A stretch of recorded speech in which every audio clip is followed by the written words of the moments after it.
Coming up today on Locked On Texas Tech, Grant McCasland and the Red Raiders make a sizable portal addition, and we check the football pressure index next on Locked On Texas Tech. You are Locked On Texas Tech, your daily podcast on the Texas Tech Red Raiders, part of the Locked On Podcast Network, your team every day. We're going to start this thing off right.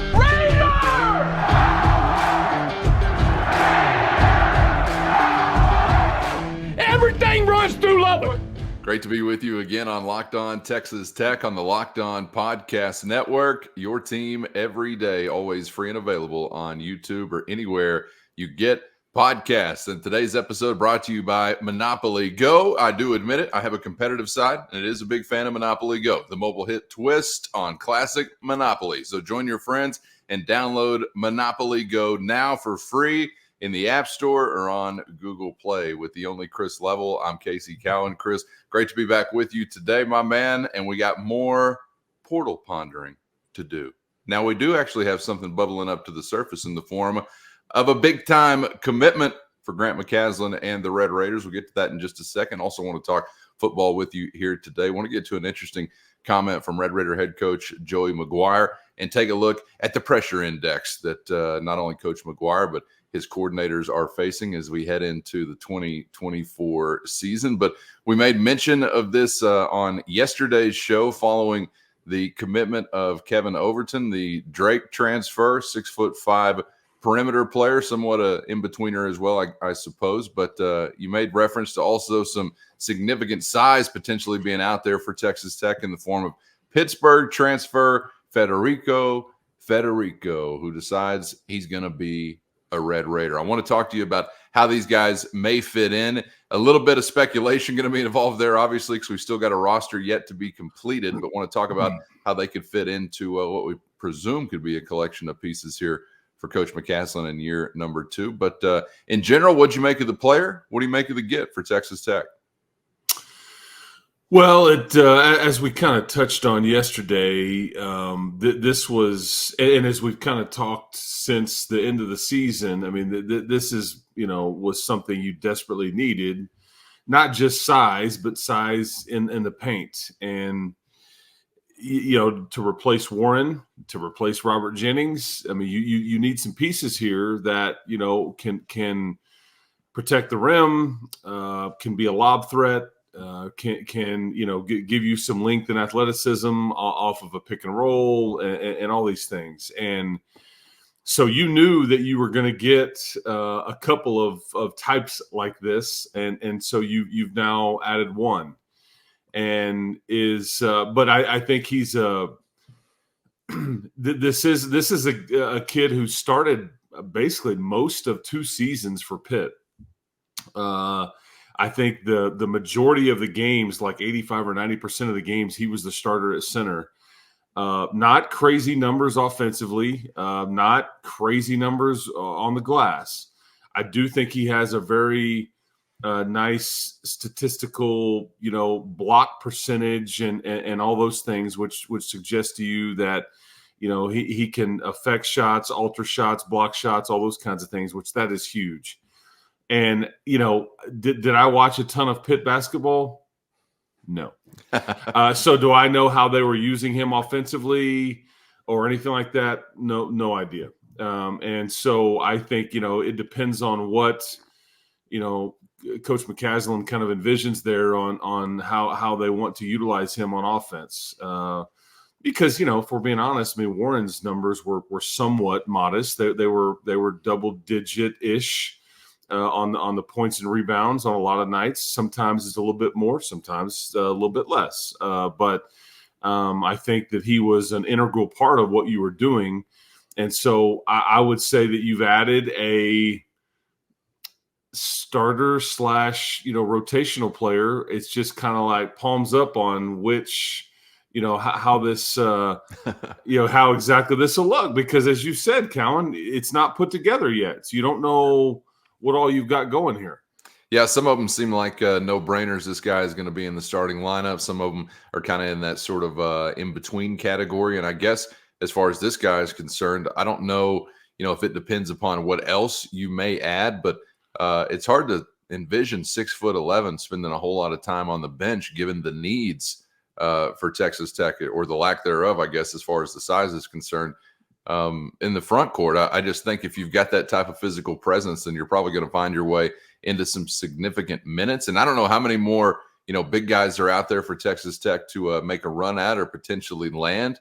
But if it was to be a short conversation as far as that group goes, then yeah, maybe we are talking about him winding up as a starter. But I think if you're anticipating someone equal or comparable to Warren Washington right off of the bat, that would seem, maybe a little extreme. I don't know how you feel about that, but I think going back to what Washington had done prior to his arrival at Texas Tech, and then obviously we know what he did, turning out to be about a double-double guy. I'd love to have that from this dude, but I think maybe it's going to be a little bit more of a process if you're hoping to get him into that kind of category. Yeah, and that's why you're not real sure what his role will be. But I mean, he's been a starter. That's the thing. And so, can he take a next step and all that? And answer your question, yes, there are other big guys out there. That they will absolutely bring in somebody else that can play the 4 or the 5. Book it. And will do. Yeah, you can mark that down, Sharpie it, whatever.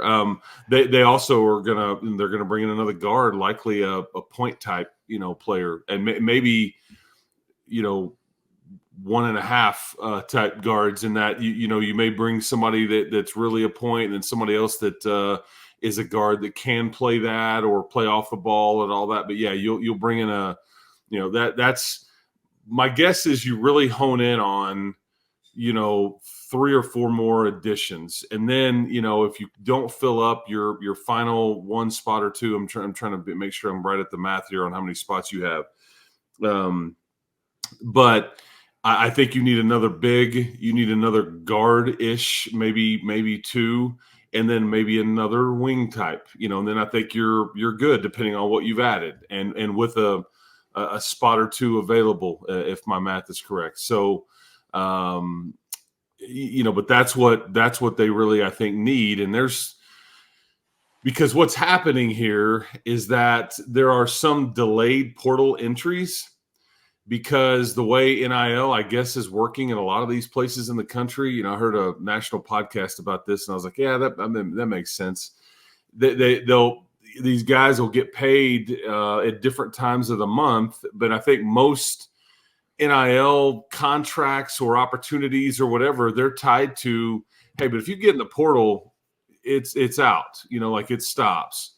But a lot of these guys, I think if they want to get their last payment maybe before they get into the portal. And so it may be like, hey man, I don't want to get in the portal because April 15th, I get my last deal, or May the 1st, I get my last, whatever. And so they're kind of, there's some gamesmanship there, or business being, whatever. And so there's going to be guys that are still entering that are very meaningful because it was happening yesterday. I mean, So, but but yeah, you feel a little less vulnerable after adding Kevin Overton, the new version of KO, and then Frederico. Does go ahead. Call him times 2. I don't know what. Yeah. Does Overton more easily fit into the category of, hey, I think this guy's a no-brainer starter, or do you think he's also kind of in that in-between land right now? I think he's in between. I really do. I mean, because it just depends on how you structure it. Like what exactly do you need?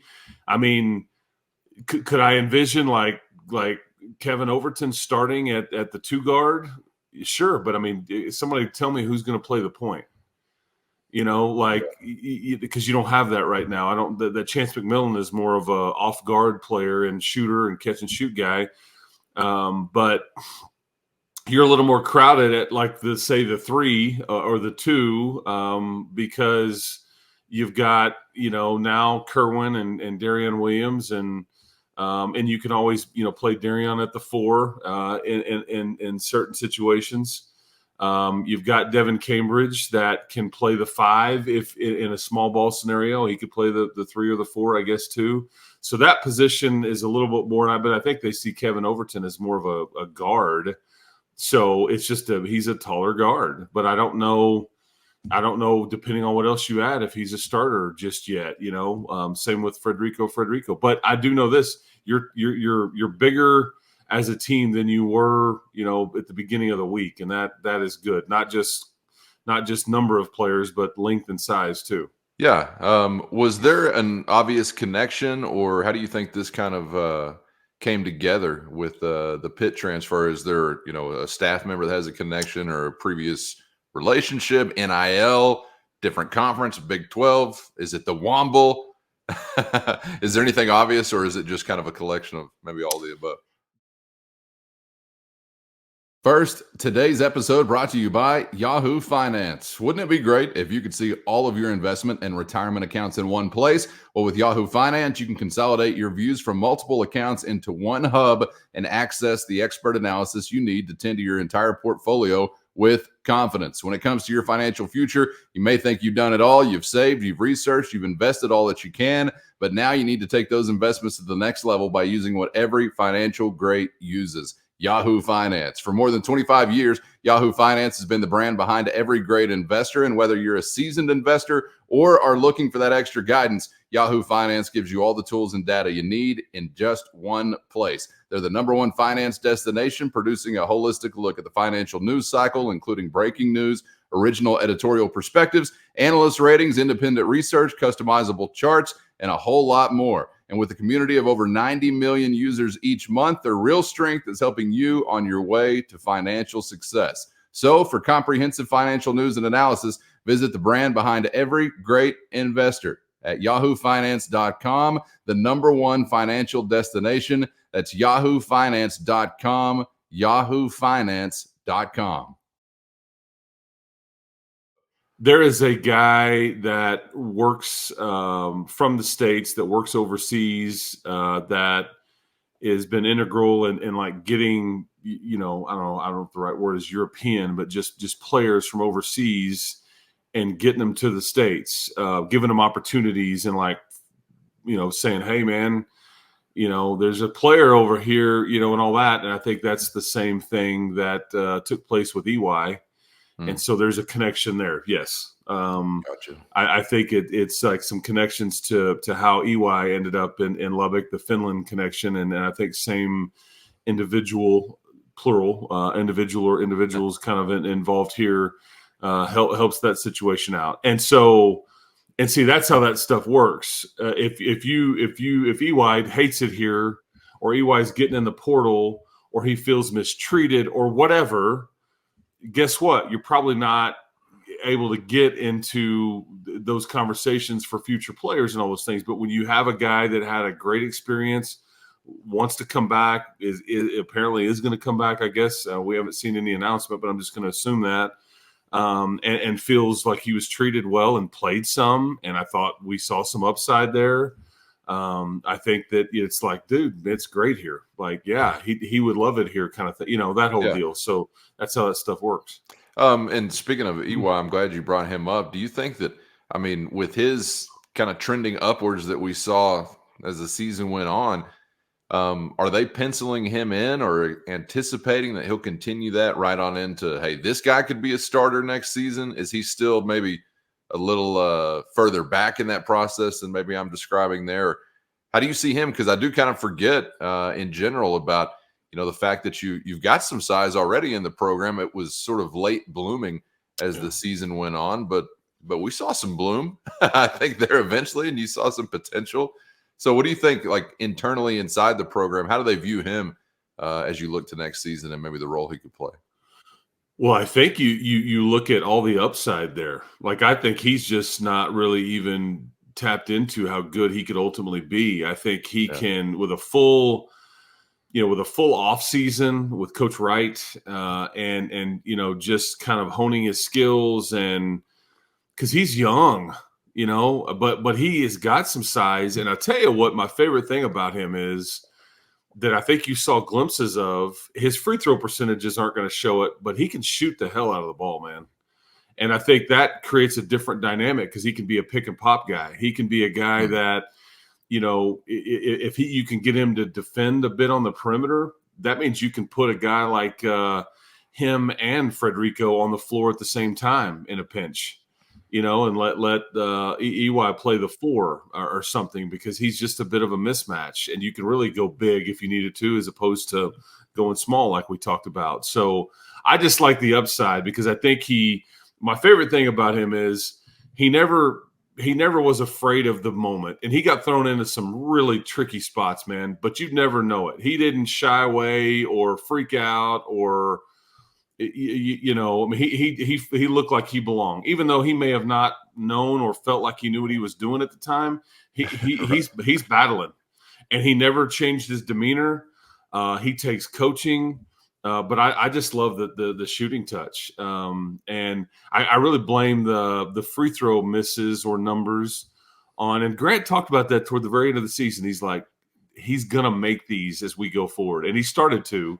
There was just this stretch there where maybe it's, hey, man, you're in front of 15,000 people trying to play Baylor, going against a lottery pick, and maybe the nerves get you a little bit for an 18-year-old kid.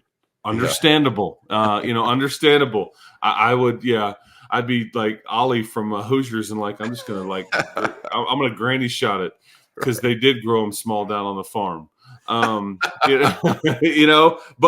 But that's my favorite thing about him. He takes coaching, his demeanor, but it's that shooting touch with his size that's what you don't want to turn loose of. And that's what I think we want to invest in this, we want to grow old with this. Before we leave basketball, going back to Overton, 6'5" guy coming in, we're talking about a point guard and some other perimeter help that you could be adding. Obviously last season we were dealing with smaller guards when you're talking about Toussaint and Pop Isaacs being on the floor together. And I know that, on every coach's whiteboard, they may have a bullet point that says, only sign big guards, 6'5" and above. Like, sure, we'd like to have that as a priority. So this question may seem stupid, but is that a priority for Grant McCasland? Do they really want to move away from some of those smaller guards, or are there some of those guys that still could maybe fit in? I think it's all about fit. If you find the right player, I don't think they would say, man, if we really like him and he's got some grit and can do the things that we need, if he's 5'10" or 6'3", doesn't matter. Like, we got to find somebody. Now, would I prefer that person to be like in the 6'2", 6'3" range? Absolutely. And they would too. And the 5'10" kid would be like, well, hell, I wish I was 6'2", 6'3" too, but I mean, right? But like, I'll tell you, like I saw, Tyrese Hunter from Texas get into the portal, the former Iowa State transfer. Like, I would love a point guard like that. He's not trying to score 30 points. He's got some toughness to him. He's played in this league. That's a kind of guy that would make some sense. And he's not like, he doesn't have tons of size with him, but I think he's bigger than Joe. But I don't think you get caught up into, it's not like you're an NFL GM and basically like, and you've got the mandate, like, here's the criteria. You will not draft a defensive end unless they have this long of arm or this height. Because the history shows, no, that's not the game you're playing here. This is about, you may have a preference, but it's really about fit, skill set, personality, all that kind of stuff. As far as the timeline goes, anything on the horizon as far as maybe next bubbles to burst, more portal additions, visits happening this weekend, or do we have a little time, you think, maybe before the next commitment might come about? Yeah, I'd say you've got some time. I think coaches are out on the road. I think they're, this is, and again, the portal entries change daily, Right. and so it's kind of tricky to, and that's the thing, man, with some of this stuff. It's like, you may fall in love with a kid and go, man, I think we can do this. We can make this happen. He's got some interest, but it's like, when you only have so many spots, or there's so much opportunity here for NIL, and it's like, it's just a gamble when you take one, because it's like right around the corner could be a much better version. You could take the 5'10" one, and the 6'3" one is like available next week, and you're like, damn, so that's always the tricky thing too. That's why you go with relationship. You really gotta evaluate and kind of go no brainer here. Like, we want to take a freshman like KO and grow with him And so there may be some better options, but we're going to have this one for multiple years. He's going to be part of our culture. Yeah. So there's some different, I'm sure, conversations going on with some of that stuff. I mean, it would have to be, but that's the kind of the gamble that you're playing. I mean, right now it's tricky. Sure. Well, and it's fun as a fan to feel like you got confidence, and however it develops, that Coach McCaslin will make a great selection, and that they will then bring them along when they get here, and the development is going to happen as well. And I only say that because of the track record that he's had so far in West Texas, hitting on those that he's brought in as far as impact players. Every one of them. Yeah, and then some of them really becoming better players by the end of the season as compared to where they started to begin the season. So all good signs and all good things as far as that is concerned. So looking forward to the next one to pop, and we'll be here to discuss it whenever it goes down. Yeah, and last point I'll make is, Wes Bloomquist put out a story about Frederico yesterday, and I had failed to mention the day before, but this is why I think Luke Barnwell is such a huge addition to your coaching staff. He coached at Sunrise Academy, which is a prep school in Kansas, and that's where Kevin Overton had spent some time. And I don't think people grasp how many people and players that are out there. Like the Sunrise Christian Academy family is enormous. And so that was a connection too with Kevin Overton, and so many others are Sunrise Christian Academy guys. Yeah. That's why Luke Barnwell is an integral part of your staff, because he's coached so many of these guys for the 1 year post high school, before college. And it's a tool that a lot of folks use, because the prep school, it doesn't trip a year of eligibility.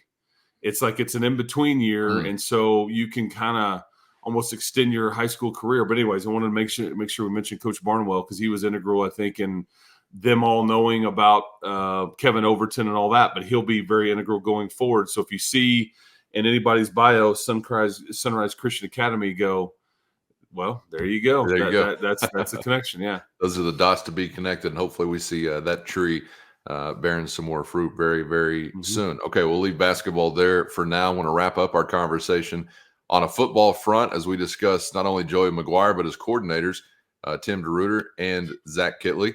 And Chris, you brought this to my attention yesterday. Mike Craven of Dave Campbell's spent some time recently around Coach McGuire and his football program. And there was a thought, and you might call it a general theme from Red Raider head coach Joey McGuire that was sort of standing out. Some of the things that he had to say, but one in particular got our attention. In part, Coach McGuire saying this about the upcoming season. First, today's episode brought to you by Monopoly Go. And we've all been there, either as a player or a fan. It's halftime of the big game, and the scoreboard's not looking too good. You're feeling low. You're not sure you or your team are going to be able to pull out a win. And that's when you dig deep, lift your head up, and say to yourself, it's time to get back in the game and take as much of my friends' money as I possibly can. And you can do just that with the smash hit mobile game Monopoly Go. Monopoly Go lets you compete with your friends to get the most riches and the biggest empire. It's the Monopoly you love, but on your phone, anytime, with tons of new twists, including leaderboards to compare your progress to your buddies and tell them all about it whenever you're kicking their butts. You can also play on countless dynamic Monopoly boards, make your friends bankrupt by smashing their landmarks with a wrecking ball, or charge other players rent for your iconic properties. You can even work with your friends to crack open community chests and in tournaments to get extra rewards and climb the leaderboard. So get back out there, put on your game face, and download Monopoly Go today for free in the App Store or on Google Play. In part, Coach McGuire saying this about the upcoming season and sort of the state of the program after a couple of years under his administration here in West Texas. He said, quote, the excitement, support, and resources pumping into this program eliminate excuses. And I like that. We've put ourselves in a position to compete from a facilities and collective standpoint to make a real run as a football program. Now it is my job to make sure we're putting that product on the field. He said last year was really hard. Part of me died a little bit last year because we had such high expectations. You never want to make excuses, but there's always reasons things happen. You could have never convinced me that we'd play 3 quarterbacks in year 1 and year 2, just as an example of, those things that can happen. We all know that, as time goes by, you get some recruiting in your rear view. Some of those guys begin to show up on campus, and not only show up on campus, but then show up, in a depth chart, have a chance to be starters and things like that. And I'm just kind of curious as we wrap it up here today between, Coach McGuire, Coach DeRuiter, Coach Kitley, and I know that a head coach is in a different type of context, obviously, than his coordinators. But what type of pressure you think any of those are feeling? Because I think there's, to me, somewhat of a clear delineation between, say, Coach DeRuiter or Coach Kitley, and some of that just by nature of the fan. We're all terrific offensive coordinators. None of us know anything about defense. We don't ever talk about the defensive coordinator, but you could pluck any man out of the stands to be an OC tomorrow, and he'd be better than the one you got down there, right? At least that seems to be the theme from year to year and OC to OC. And then obviously you got the head man in charge, who blame and credit is always going to, justifiably so, fall at his feet. So we'll get into some of the coordinators, but first with Coach McGuire, what did you make of those thoughts and really kind of, I guess, wearing that responsibility and saying at this point, given what surrounds us as a program and resources, and with resources, it's on my shoulders is kind of the vibe, I guess. There's not a lot of head coaches that would be, I don't know, brazen enough to say this, or just be kind of out there with this out there in the country. I think it's Joey's way of, because first of all, Joey's like a real life version of an energy chew. I mean, it's like, he's just like, this is who he is. He doesn't apologize for it. He's going 90-0 all the time. What you see is what you get on a Monday, a Saturday afternoon. All parts in between. He's just, this is who he is. He's like, and I think that this program has needed something like that, and he's a unifier. And basically, I think with him saying this, it's almost too, it's really like a thank you. Like, man, we've been given everything that we would have wanted around here, because I think that they,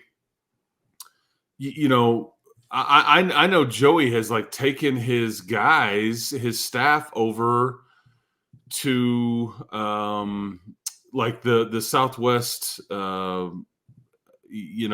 portion of the end zone, like where the stuff is being built. Okay. The South end zone and all that stuff.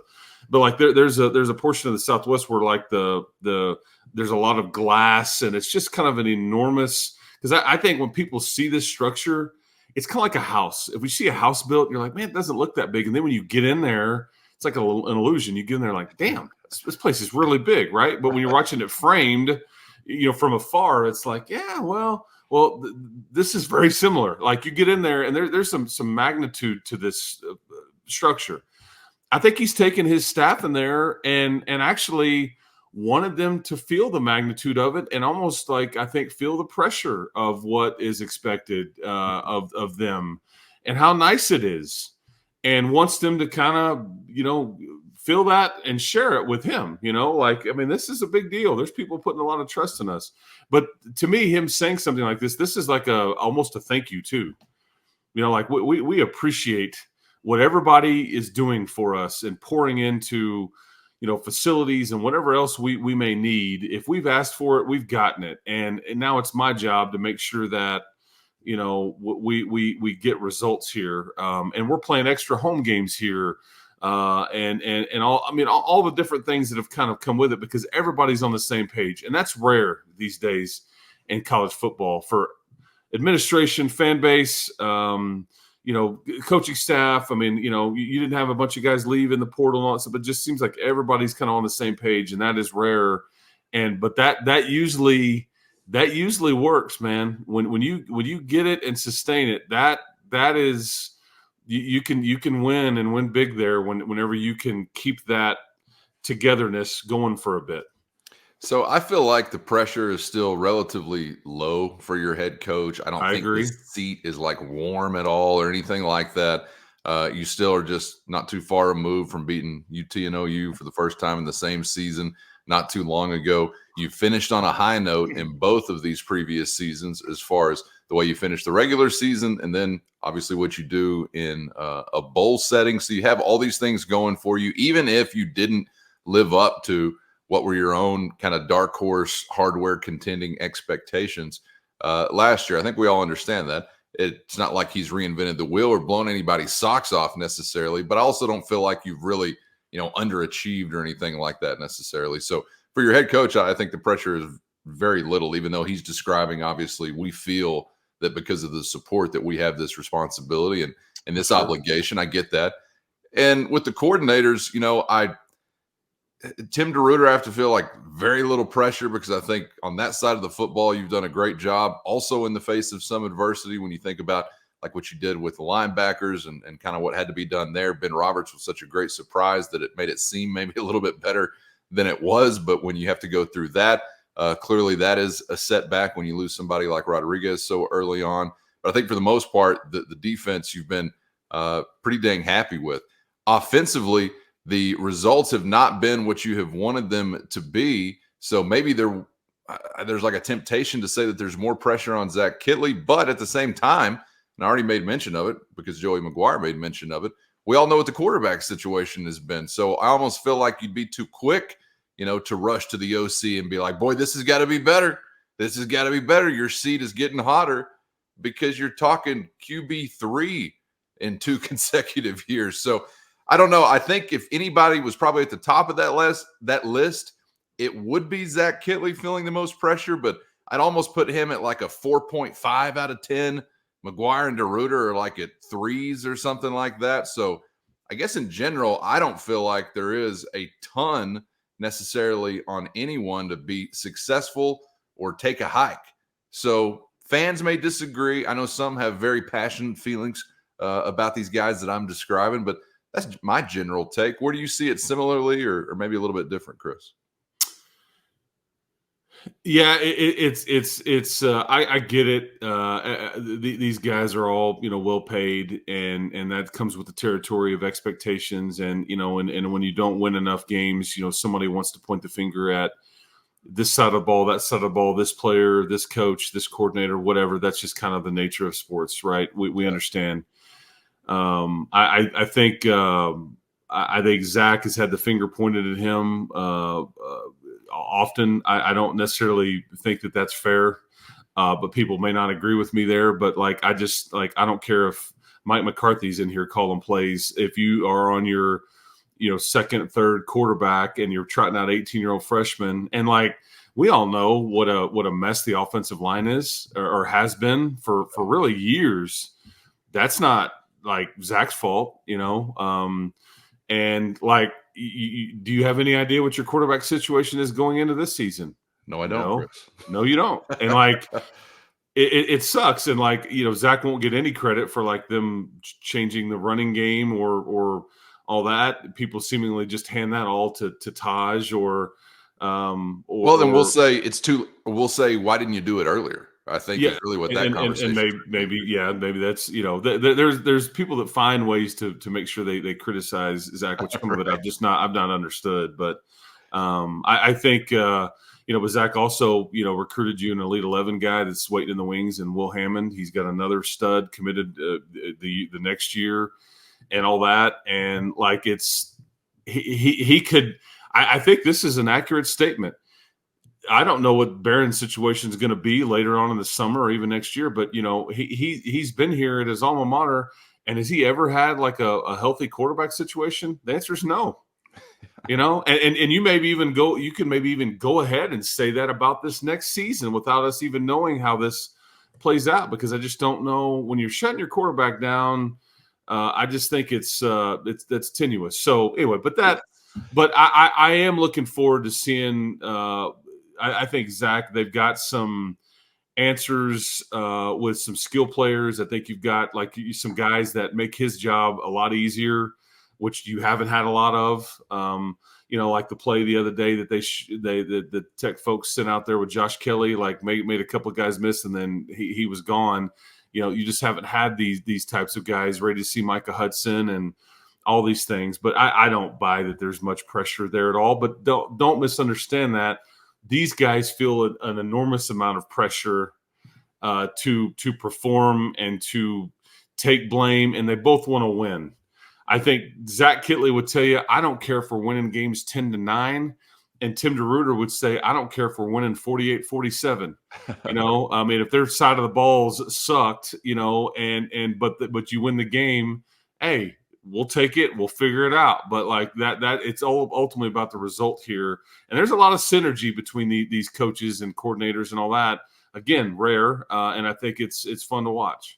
Let us know where you agree or disagree in the YouTube comments. Always love to hear from you. Chris, love to hear from you as well. And I'm going to need to do it on the other side as we wrap up the week, man. Appreciate the time as always, and we'll see you for the next round. Hey, man, talk to you tomorrow. Going to get chilly in old West Texas, it looks like, over the weekend. So, get your umbrella out and get your quarter zip back out of the closet. So it's not hitting 95 on the reg just yet. And apologies if I was a little slow on the uptake this morning. I'm coming to you in the shadow of a late night with Willie Nelson. So I'm just doing my best to make it through. And I can report from the front lines that if the Willie Nelson concert was any indication, Proposition A has got a great chance of passing here in Lubbock. I don't know how you guys feel about that out there, but I just wanted to give you the latest report. You know, I'm 6'3", so sometimes my head can be above the crowd to a degree, and there was a bit of a drift that I was noticing last night. So I would catch a pinch every once in a while, but I was fighting it off, Chris. I was fighting. I don't think I inhaled at any point in time. So just want to go ahead and make sure that's clear. You're a father now. I think Indeed. You need to fight. You need to fight off that secondhand activity going on. Get away. Yeah. But right. I did meet a couple of Locked On Texas Tech viewers and listeners, so it was nice to see you guys. Very nice. Appreciate you being out there. And that goes for the rest of you I didn't meet as well. And we hope to see you back for the next round on Locked On Texas Tech.